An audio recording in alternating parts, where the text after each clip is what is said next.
Halo semuanya, ini Brandon Salim. Alright, so hari ini di video ini gue akan menceritakan kalian. Ini pertama kali gue cerita loh mengenai lifestyle yang gue adopt selama 3 tahun ini, yang gue merasa sangat membuat gue menjadi manusia yang berbeda, lebih baik, lebih dewasa, lebih sabar. Gue udah 3 tahun nggak makan daging-dagingan. Banyak orang bilang kayak, are you vegan or vegetarian? I try not to label myself, tapi memang label yang paling common itu untuk orang adalah ya vegan atau vegetarian. Karena ada some days kadang gue vegan, kadang gue juga vegetarian, karena sometimes it's really hard gitu di situation dimana kayak nggak ada pilihan. Tapi pokoknya yang paling penting dan utama adalah gue udah nggak pernah makan daging lagi. So I'm a non-animal eater. Jadi di video ini gue akan menceritakan kalian sharing 3 alasan kenapa menjadi seorang vegetarian itu sangat super seru. Yang pertama adalah gue merasa badan gue tuh lebih bersih, lebih sehat, lebih enak. Karena udah nggak ada nyawa binatang lagi yang masuk ke dalam tubuh kita. Bayangin, kalau seorang yang memakan daging, dan gue pun dulu, itu sehari tuh makan kan kita 2-3 porsi kan. Dan nggak mungkin nggak ada daging-dagingan di dalam satu hari kita makan. Bayangin kita ngomong kemungkinan yang paling jelek, kita makan daging di 3 porsi itu, berarti kita udah secara tidak langsung membunuh 3 binatang dalam sehari. Dikalikan 30 hari dalam 1 bulan, berarti 90 binatang dalam 1 bulan. Dikalikan lagi 12, 90 kali 12, berarti damn, 1000 binatang men per tahun kita bunuh. Damn, gila nggak? 10 tahun tuh berarti udah 10 ribuan binatang. Crazy ya. Semua binatang seperti manusia dan juga binatang lainnya itu mereka memiliki sistem saraf kan. Jadi mereka bisa merasakan sakit.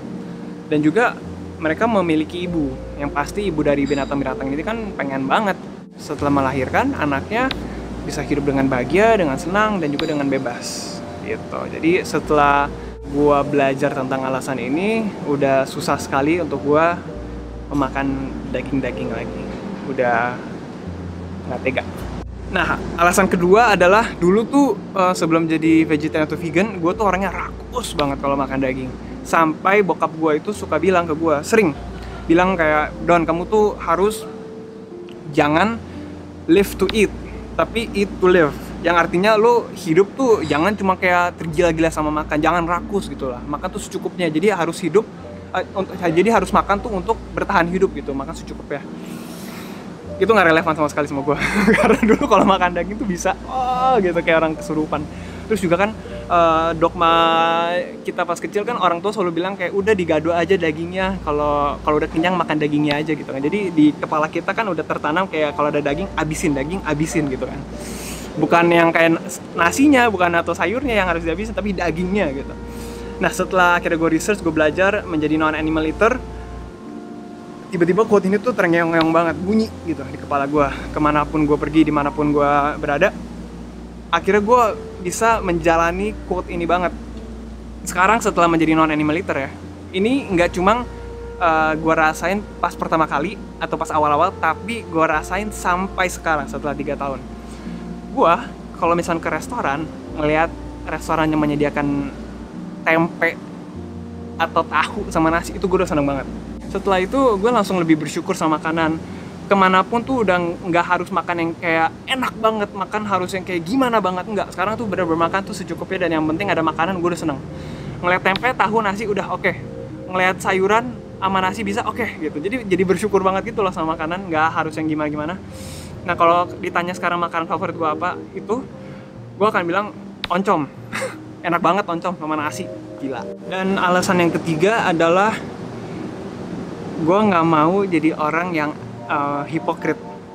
Rasanya tuh super aneh. Kayak misalkan sekarang kalau lagi nge-scroll TikTok atau Instagram, ngeliat foto atau video anjing atau kucing yang lucu banget gitu, tapi kita masih makan binatang. Contoh gini deh, kayak misalkan sempat ada viral kan yang video penyu yang ada sedotan plastik yang nyangkut di dalam hidungnya, terus penyunya itu nangis karena sama veterinarian itu lagi mau dicopot sampai bersusah sekali sampai berdarah gitu. Tapi kita merasakan sedih toh, ya kan? Kita merasa sedih, kita berjanji kalau kita nggak akan menggunakan sedotan plastik lagi, dan kita sampai sharing ke teman-teman kita, mengingatkan, ayo guys jangan pakai sedotan plastik lagi gitu. Tapi malam itu kita udah ada janji sama teman-teman untuk mencoba restoran seafood yang terbaru. Katanya enak banget, lagi trending gitu kan. Jadi rasanya kayak gimana sih? Kan lu mau menyelamatkan satu penyu, lu kasihan. Tapi at the same time, at the same day, malamnya lu akan seafood festival dengan teman-teman lu akan menghabiskan puluhan seafood, ya kan? I feel like it's crazy kalau kita pikir seperti itu.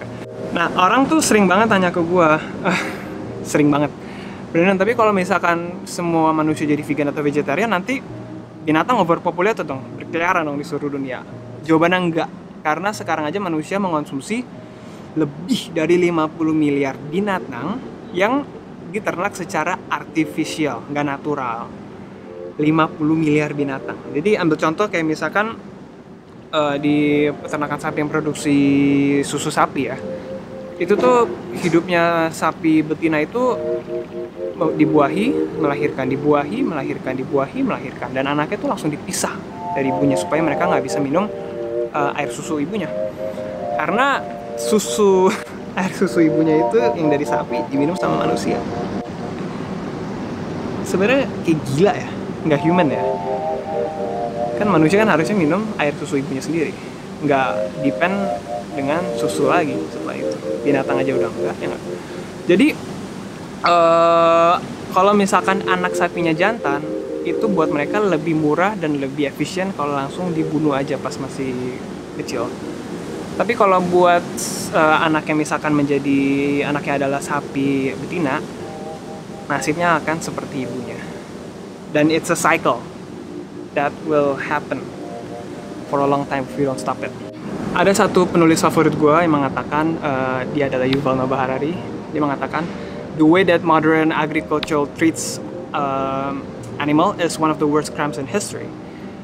And all these big companies tuh mereka pasti they close their eyes, they close their mouth, they close their ears, karena animals sebagai commodity makes big fortune for them. Ada satu film yang gue mau rekomendasi buat kalian. Kalau buat vegetarian atau vegan pasti udah tahu. Tapi ini mungkin buat kalian yang baru mau mulai your green journey. Filmnya judulnya adalah Earthlings dan it's free on the internet, kayaknya ada di YouTube deh. Film ini tuh dikeluarkan di tahun 2005, terus di scoring oleh DJ Moby dan juga dinarasikan oleh Joker, Joaquin Phoenix. Nah, film ini tuh bagus karena dia menceritakan 5 aspek kekejaman manusia terhadap binatang, animal abuse ya. Dimulai dari kategori ada pets, ada food, clothing, terus entertainment, dan yang terakhir adalah untuk science. It's very good movie ya. Terus satu hal yang bisa kupetik dari film ini adalah kayak di dunia ini tuh nggak ada hal yang kejam dan sadis tuh yang bisa dilakukan secara etis atau manusiawi. Kalian setuju nggak? Nah, makanya di tahun ini tuh gue sama teman-teman gue, kita mencoba untuk membuat startup yang akan memproduksi plant-based meat alternative yang namanya adalah Offoods. Tujuan gue adalah keresahan gue. Gue pengen banget nanti future vegan atau vegetarian, ataupun yang sekarang udah menjadi vegan atau vegetarian, itu hidupnya so much easier, lebih mudah, lebih praktis. Karena sekarang tuh ada beberapa tempat yang nggak menyediakan plant-based, tapi gue pengen nanti satu hari pokoknya semua restoran favorit kalian, cafe favorit kalian, tempat makan favorit itu akan menyediakan plant-based menu version of their meals. Jadi contohnya misalnya lo suka banget makan mentai apalah di restoran Jepang A, oh tenang aja karena nanti Offoods akan support, karena nanti kita akan menyediakan plant-based alternative versionnya. Terus misalkan suka makan di restoran B nasi goreng apalah, tenang aja karena pasti nanti akan ada plant-based version yang disupport oleh Offoods gitu. Jadi meat alternatif itu animal cruelty free pastinya, terus juga sangat sustainable, jadi sangat sehat dan baik terhadap bumi dan juga binatang gitu. Pokoknya semoga lancar, sukses, jadi kita semua hidupnya lebih bahagia, lebih senang, lebih grateful, dan lebih mudah. Oke? Yaudah, semoga video ini membuka pikiran dan juga menambah wawasan ya. Enlighten you guys. Oke, kalau gitu see you guys again soon ya. Bye bye.